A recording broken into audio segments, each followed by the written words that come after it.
Okay, so this is what things look like inside the course. So we've got your title and header here, and then we come inside the course, you scroll down and you will see all of the sections listed. So there's a little bit about me over here. So you can see there are 18 lessons, and you can tick those off as you go through.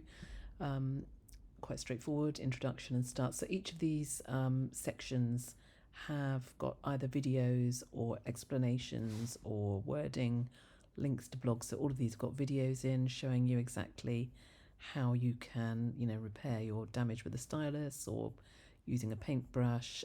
So all of these have got videos inside. I've got some case studies of paintings that I've actually repaired, health and safety things to look out for. And these were actual case studies where I've explained things that I came across and, problems that you might just need to be aware of.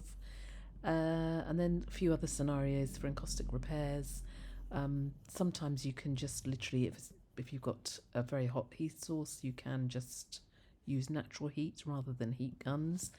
I will actually link that up into a blog separately as a free resource for anybody that needs that. So if you see that and can't find it, please let me know.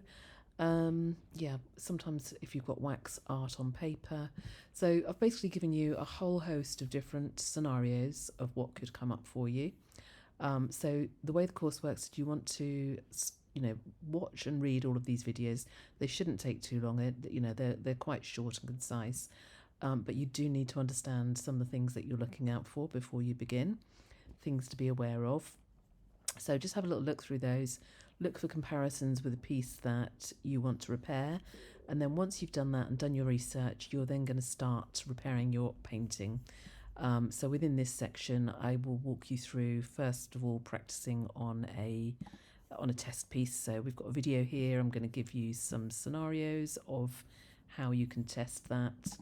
And each of these, as you hit mark complete, it will take you to the next section. So it's all there. And then what to do if you need more help as well.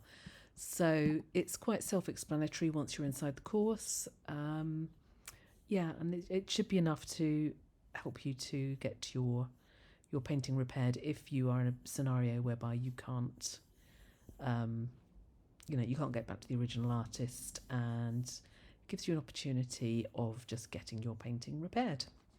Any questions, let me know. It's julie@artyheaven.com. Otherwise, I hope you find this resource useful.